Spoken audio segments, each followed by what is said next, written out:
Hello friends, welcome to our new learning video. आज के video में हम लोग एक बुक के बारे में बात करने वाले हैं और बुक का नाम है common stocks and uncommon profits. ये लिखी है फिलिप फिशर ने और ये बुक में इन्वेस्टमेंट के बारे में बात की गई है। इन्वेस्टमेंट हम लोग कैसे करते हैं, तो मैं अगर आज की बात करूँ, अगर आपकी बात करूँ या फिर मेरी या फिर मेरे फ्रेंड की या किसी की भी बात करूँ, तो कैसे इन्वेस्ट करते हैं। बहुत सारे लोग ऐसे इन्वेस्ट करते हैं कि मुझे तो मेरे दोस्त ने बोल दिया इसलिए मैंने ये स्टॉक ले लिया, या फिर मैंने न्यूज़ में देखा है, मैंने कहीं पर टिप सुनी है, टेलीग्राम पे मुझे तो टिप मिली है। तो इस तरह से इन्वेस्टमेंट होता है, बहुत सारी जगह पे यही इन्वेस्टमेंट होता है। और कुछ स्टॉक्स जो ऐसे हैं वो कॉमन है, हर किसी के पोर्टफोलियो में वो मिल जाएंगे। तीन चार स्टॉक्स है, वो नाम नहीं लेना चाहता मैं यहाँ पे, सिर्फ मैं आपको ये बुक के बारे में क्या लिखा है उसके बारे में ही ये बात करने के लिए मैं आया हूँ, ठीक है। तो यहाँ पे हम लोग देखते हैं कि ये बुक में हम लोग क्या सीख सकते हैं। तो ये जो लिखी है फिलिप फिशर नाम के बहुत बड़े एक ट्रेडर हो चुके हैं, ठीक है। इन्वेस्टर, ट्रेडर तो नहीं थे, इन्वेस्टर थे। तो उसने ये लिखी है और इनसे ही इंस्पायर्ड होके ये जो फिलिप फिशर ऑथर है, उसी से इंस्पायर्ड होके वॉरेन बफेट ने भी इन्वेस्टमेंट स्टार्ट की थी, ठीक है। और ये जो इंटेलिजेंट इन्वेस्टर के जो ऑथर थे, उसी के साथ फिलिप फिशर भी इन्वेस्टमेंट और रिसर्च किया करते थे, ठीक है। तो यहाँ पे मैं आपको ये बताना चाहता हूँ कि ये जो ऑथर है, मतलब ये जो बुक लिखी है, वो कहना क्या चाहते हैं और हम लोग इसको फॉलो कैसे कर सकते हैं। अगर आपने ये बुक नहीं पढ़ी है, बहुत बड़ी बुक है ये, अगर आपने नहीं पढ़ी है तो कोई बात नहीं, मैं इस वीडियो में आपको उसका जो मोरल ऑफ द स्टोरी है, मोरल जो है पूरी बुक का, वो मैं आपको इस वीडियो में बता देने वाला हूँ, ठीक है। तो हमें क्या करना है कि आज अगर पहले की बात करता, तो तब अगर मान लो कि मैं 50 साल पहले की या फिर 20 साल पहले की बात करता, तो वो टाइम पे क्या होता था कि हमें सारे के सारे जो अगर रिसर्च करनी है मुझे कंपनी के ऊपर, तो हमें खुद जाके कंपनी में जाके करना पड़ता था या फिर पेपर में पढ़ना पड़ता था, बुक पढ़नी पड़ती थी। पर अभी क्या है, अभी तो बहुत ईजी है। आप किसी भी कंपनी का अगर आपको स्टॉक परचेस करना है तो आपको सिर्फ गूगल पे लिखना है, कहीं पे भी आपको आपको उसकी इन्फॉर्मेशन मिल जाएगी। आपको कंपनी में जाने की भी जरूरत नहीं है, ठीक है। बहुत ईजिली इन्फॉर्मेशन आपको मिल जाएगी। तो आपको क्या करना है, वो कंपनी का आपको रिसर्च करना है। पर यहाँ पे कोई करना ही नहीं चाहता, ठीक है। मान लो कि मेरा जो एक फ्रेंड है, उसने क्या किया है, किसी कंपनी का स्टॉक ले लिया है। अभी उसकी वैल्यू थी 50,000 रुपये, 50,000 रुपये अप्रॉक्स 48,000 जैसी इसकी वैल्यू थी। और अभी वो आ गया है 14,000 रुपीज़ पे, ठीक है। मतलब पूरा जो उसने क्वांटिटी ली है उसकी पूरे पोर्टफोलियो की बात कर रहा हूँ मैं, ठीक है। 14,000 अभी आ गया है, फिर भी वो बोल रहा है कि ठीक है चलो ना, उतना ही जाएगा ना। पर उसी तरह से होता है। तो इस बुक में यही लिखा है कि हमें क्वांटिटी पे फोकस नहीं, क्वालिटी स्टॉक पे फोकस करना चाहिए। जो क्वालिटी स्टॉक है उसी में इन्वेस्ट करना चाहिए, ठीक है। तो चलिए मैं अभी ये बुक में जो पॉइंट्स लिखे हैं वो स्टार्ट करता हूँ। ये वीडियो को ध्यान से देखना और पूरा पूरा देखना, बहुत कुछ सीखने को मिलने वाला है इस वीडियो में, ठीक है। तो मैं यहाँ पे बुक में जो समरी है वो स्टार्ट करता हूँ। Common stock and uncommon profit ये बुक का नाम है, ठीक है। तो यहाँ पे मैं थोड़ा सा आपको ब्रीफ कर देना चाहता हूँ कि ये बुक में एक्चुअली है क्या और हम लोग इससे क्या सीख सकते हैं। तो ये सीख सकते हैं कि इन्वेस्टमेंट कैसे करना है, यही एक इस बुक में लिखा गया है, ठीक है। तो चलिए मैं बुक को स्टार्ट करता हूँ। अभी ये जो बुक है, इसमें ऑथर का नाम है फिलिप फिशर। इस क्लासिकल इन्वेस्टमेंट बुक, मतलब ये क्लासिकल इन्वेस्टमेंट बुक है। इसमें ग्रोथ इन्वेस्टिंग फाइंडिंग कंपनीज, मतलब कंपनी को हम लोग कैसे फाइंड कर सकते हैं, लॉन्ग टर्म एक्सपेंशन पोटेंशियल, मतलब किसी कंपनी में लॉन्ग टर्म के लिए इन्वेस्टमेंट करना ठीक है या नहीं, वो हम लोग सीख सकते हैं, ठीक है। फिकर focuses on qualitative stocks, qualitative analysis and rather than financial numbers. मतलब क्या होता है कि हम लोग फिनेंशियल नंबर पे भी बहुत ज़्यादा फोकस करते हैं, पर ये फिशर जो है, ऑथर है, उनका इन्वेस्टर है, उनका कुछ अलग ही माइंडसेट है। वो क्या करते हैं कि जो भी फिनेंशियल नंबर से ज़्यादा क्वालिटेटिव एनालिसिस पे ऊपर भरोसा करते हैं, ठीक है। तो हम लोग आगे बढ़ते हैं। Making this books highly influence in shaping modern investment strategy. अभी जो मॉडर्न इन्वेस्टमेंट स्ट्रेटेजी से, ठीक है, उससे कई ज़्यादा अच्छी अच्छी बातें इसमें इस बुक में लिखी गई है, ठीक है। तो यहाँ पे मैंने कुछ की पॉइंट्स निकाले हैं इस बुक में से, तो वही हम लोग डायरेक्ट डिस्कस करते हैं। चलिए, बुक का मैंने इंट्रो आपको अभी तक दिया है, अभी हम लोग बात करते हैं कि बुक में लिखा क्या है, ठीक है। तो पहला पॉइंट है invest in companies with strong growth potential. अभी क्या होता है, मान दो कि आपने कोई कंपनी में इन्वेस्ट कर दिया है, ठीक है, और वो ग्रोथ ही नहीं कर रही है, ठीक है। साल भर साल उसका जो प्रॉफिट है वो घट रहा है या फिर लॉस हो रहा है, तो फिर उसमें इन्वेस्ट करने का क्या मतलब है, आप ही मुझे बता दो। कोई मतलब नहीं है उसमें इन्वेस्ट करने का, ठीक है। तो उसका जो कंपनी का ग्रोथ पोटेंशियल है वो ज़्यादा होना चाहिए, ठीक है। तो क्या है यहाँ पे, Fisher believes in buying and holding high qualitative business that can grow decades. मतलब फिशर क्या चाहते हैं कि ऐसी कंपनी में बाय मुझे स्टॉक करना है कि वो लॉन्ग टर्म के लिए ग्रोथ करे, ठीक है। He advise looking beyond stock price movement. अभी क्या करना है हमें, उसके लिए करना क्या है, तो जो स्टॉक की प्राइस मूवमेंट है उसको देखना है हमें और फोकस करना है, ठीक है। On companies ability and ability to expand over time, हमें क्या फोकस करना है कि कंपनी ओवर टाइम मतलब कुछ टाइम में कैसे ग्रो कर सकती है। आज तो अभी जो साल चल रहा है, ठीक है, तो आने वाले साल में या फिर आने वाले 2 साल में कंपनी कहाँ जाएगी वो हमें देखना है, ठीक है। उस हिसाब से हमें इन्वेस्टमेंट करना चाहिए। पहला पॉइंट मैंने आपको बता दिया, ठीक है। अभी दूसरे पॉइंट की बात करते हैं। 10 कटलबर्ट, मतलब ये जो एक मेथड है, ठीक है, ये एक मेथड, ये स्ट्रेटेजी का नाम है। मैं आपको बता देता हूँ कि ये स्ट्रेटेजी क्या है। ये स्ट्रेटेजी आपको फॉलो नहीं करनी है, सिर्फ आपको ये जो मैं बता रहा हूँ वही फॉलो करना है, ठीक है। रिसर्च बियॉन्ड फिनेंशियल स्टेटमेंट, अभी मैंने बताया कि फिनेंशियल स्टेटमेंट जो होता है उसके ऊपर हमें रिसर्च करनी है। वो कैसे करनी है मैंने बता दिया है आपको। आप गूगल से वो डिटेल निकाल सकते हैं, ठीक है। One Fisher's biggest contribution in scuttlebutt method where investor gather insight, मतलब ये जो स्ट्रेटेजी है इसमें मैंने यहाँ पे कुछ 3 पॉइंट निकाले हुए हैं, वही आपको सिर्फ फॉलो करना है। ये स्ट्रेटेजी को आप छोड़ दो, ठीक है, ये कॉम्प्लिकेटेड है। आपको क्या करना है, टॉकिंग टू एम्प्लॉयज, ये जो हर्षद मेहता अगर आपने सीरीज देखी हो, ठीक है, स्कैम 1992, तो उस मूवी में आपने देखा होगा, उस मूवी में भी बताया है कि हर्षद मेहता करता क्या था स्टार्टिंग में, ठीक है। कौन सी कंपनी में इन्वेस्ट करता था, तो वो क्या करता था कि कंपनी में जाता था, उसके एम्प्लॉय से बात करता था, वहां से कुछ डिटेल लेता था और उसके बाद उस कंपनी को मार्केट में न्यूज़ फैला देता कि इसमें इन्वेस्ट करो। तो इस तरह से ये जो फीसर है ये भी वही कहना चाहते हैं, ठीक है।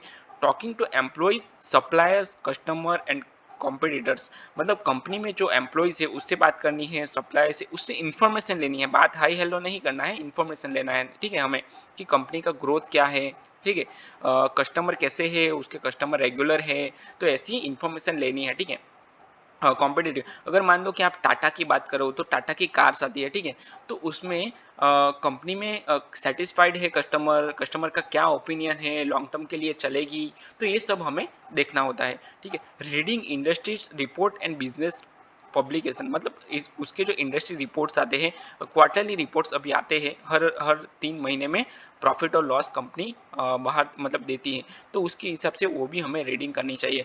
Visiting companies location and observation operation first hand, मतलब अभी क्या करना है, फर्स्ट हैंड अभी करना क्या है हमें कि कंपनी को लोकेशन को विजिट करना चाहिए कि कंपनी कौन से लोकेशन पे है। अभी ये करने की जरूरत नहीं है, आप गूगल करोगे आपको मिल जाएगा। ये तो पहले के टाइम का था कि वो टाइम पे जब भी 1990 की अगर बात करो तो वो टाइम पे ये करना होता था, पर अभी ये करने की जरूरत नहीं है, आपको सारी इन्फॉर्मेशन मिल जाएगी, लोकेशन भी आप ढूंढ पाओगे, ठीक है। द 15 पॉइंट चेकलिस्ट, कुछ 15 पॉइंट का चेकलिस्ट बताया था फिशर ने, तो वो भी मैं यहाँ पे बता देता हूँ। यहाँ पे मैंने कुछ पॉइंट्स निकाले हैं, वही मैं आपको सिर्फ बता देता हूँ 15 में से, ठीक है। फिशर प्रोवाइड 15 की फैक्टर आइडेंटिफाई आउटस्टैंडिंग कंपनी, मतलब कंपनी को आइडेंटिफाई करने के लिए कुछ पॉइंट्स है, ऐसे चेकलिस्ट है, वही हमें सिर्फ फॉलो करना है। Some of the most important include, मतलब यहाँ पे मैंने कुछ पॉइंट्स निकाले हुए हैं, ठीक है। स्ट्रॉन्ग R&D, अभी करना क्या है हमें, company set innovative will sustain long term growth, अभी ऐसी कंपनी हमें ढूंढनी है जो इनोवेटिव अपने इनोवेशन से लॉन्ग टर्म के लिए सस्टेन करे मार्केट में, ठीक है, ऐसी कंपनी हमें आइडेंटिफाई करनी है। Superior sales and marketing, company का जो मार्केटिंग है, एक्चुअली अगर मैं बात करूँ कंपनी की, तो जो भी कंपनी है वो अपने मार्केटिंग के दम पर ही चलती है, ठीक है। 50% मार्केटिंग होता है, उसके बाद की मतलब बात का जो है वो 50% से बिलो होता है, ठीक है। Company should have a dominant market position, अभी कंपनी में जो जिस भी प्रोडक्ट की कंपनी है उसमें कंपटीशन बहुत ज़्यादा है, हाई कंपटीशन है, तो क्या होता है उसकी अगर मार्केटिंग स्ट्रांग नहीं होगा तो कंपनी मार्केट में टिक नहीं पाएगी। अगर आपने उसमें इन्वेस्ट किया होगा तो आपको लॉस होगा, ठीक है, तो ये मार्केटिंग हमें देखना पड़ेगा, ठीक है। High profit margin and strong cash flow, company का जो प्रॉफिट मार्जिन है वो हाई होना चाहिए, उसके पास कैश फ्लो भी अच्छा होना चाहिए। Consistency profitable companies are better long term based, मतलब क्या होता है कि अगर कोई कंपनी कंसिस्टेंसी प्रॉफिट कर रही है, ठीक है, हर साल उसका प्रॉफिट कर रहा है और हर साल प्रॉफिट बढ़ रहा है, ठीक है, तो इसमें लॉन्ग टर्म चलने की पॉसिबिलिटीज ज़्यादा हो जाएगी। Good management and good management with integrity. अभी ये क्या होता है, तो leadership should be competent honest, मतलब कंपनी का जो लीडर है वो ऑनेस्ट होने चाहिए। अभी कंपनी के लीडर ही फ्रॉड निकले तो फिर वो कंपनी घाटा कर सकती है, ठीक है, और हमें जो भी हमने स्टॉक में इन्वेस्ट किया है वो हमें लॉस हो सकता है। तो हमें क्या करना है कि मैनेजमेंट हो उसको भी थोड़ा सा चेक कर लेना चाहिए, ठीक है। लॉन्ग टर्म विजन, कंपनी का लॉन्ग टर्म विजन क्या है, company should focus on sustainable growth not short term gains. मतलब कोई कंपनी ऐसी होती है जो शॉर्ट टर्म गेन्स के लिए बनी होती है, मतलब कुछ प्रॉफिट निकल जाए तो हम लोग निकल जाएंगे, जैसे कि आईपीओ होता है, ठीक है। तो एक्चुअली मैं कंपनी की बात नहीं कर रहा हूँ, कुछ इन्वेस्टर ऐसे होते हैं, ठीक है, कि आईपीओ में मैंने इन्वेस्ट कर दिया, किसी भी आईपीओ में कुछ पता नहीं है कंपनी का। बहुत सारे लोग ऐसा करते हैं, इसके लिए मैं आपको ये सिर्फ एग्जांपल दे रहा हूँ। क्या क्या करते हैं, कोई भी आईपीओ आ गया, इन्वेस्ट कर दिया, अगर प्रॉफिट मिला तो वो लेके निकल गए। तो इसी तरह कुछ कंपनी भी होती है कि अपना शॉर्ट टर्म प्रॉफिट पे फोकस कर दिए। तो ऐसा नहीं है, हमें अगर लॉन्ग टर्म के लिए आपको इन्वेस्ट करना है तो आपको क्या करना है कि लॉन्ग टर्म कंपनी सस्टेन होगी ऐसी कंपनी में हमें इन्वेस्ट करना है, ठीक है। अभी चलते हैं फोर्थ पॉइंट पे। फोर्थ पॉइंट क्या है, hold for the long term. अभी ये जो है वो इन्वेस्टिंग में बहुत इंपॉर्टेंट पॉइंट है, hold for the long term. अभी क्या हो, don't sell great stock too early. अभी होता क्या है, ये अगर मैं ऑप्शन ट्रेडिंग की बात करूँ, ये तो इन्वेस्टिंग की बात है, थोड़ा सा मैं यहाँ पे ऑप्शन ट्रेडिंग का भी बोल देता हूँ। बहुत सारे लोग ऑप्शन ट्रेडिंग भी करते हैं और मेरे जो व्यूवर हैं ये चैनल के, तो वो भी ऑप्शन ट्रेडिंग में बहुत ज़्यादा इंटरेस्टेड है, ठीक है।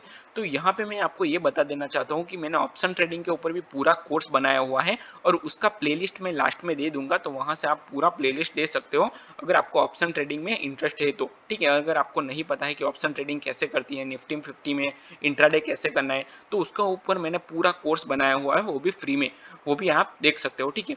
उसमें भी ये प्रॉब्लम उसमें उसमें भी है, ठीक है। Don't sell great stock too early. अभी क्या होता है, चलिए मैं इसमें आपको एग्जांपल भी दे देता हूँ कि होता क्या है कि अभी आपने स्टॉक लिया 100 रुपीज़ पे, 100 रुपीज़ पे आपने स्टॉक ले लिया, अभी आप सेल कर देते हो 120 पे, ठीक है। 120 पे एक महीने के बाद आप सेल कर देते हो, आपको कितना मिला, 20 रुपीज़ का आपको प्रॉफिट मिल गया, ठीक है।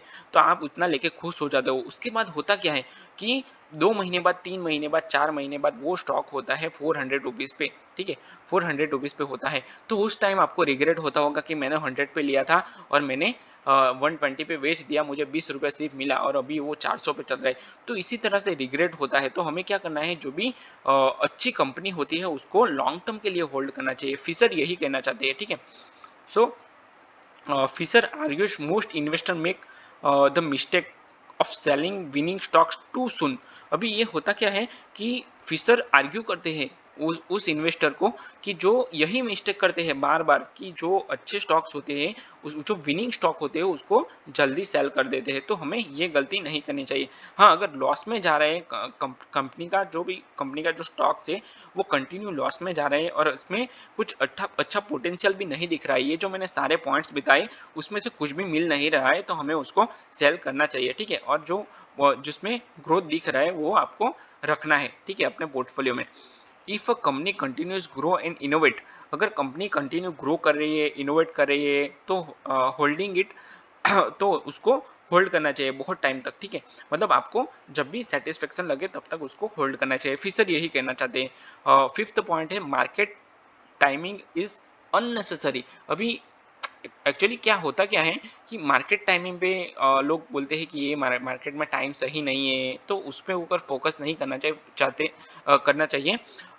फिशर ये कहना चाहते हैं कि हमें फोकस ऑन क्वालिटी, जो क्वालिटी स्टॉक्स होते हैं उसके ऊपर फोकस करना चाहिए instead of trying to time the market. मतलब जो हम लोग टाइम पे जो फोकस करते हैं ना कि अभी तो मार्केट डाउन चल रहा है, अभी तो अप चल रहा है, तो उसके ऊपर फोकस नहीं करना चाहिए।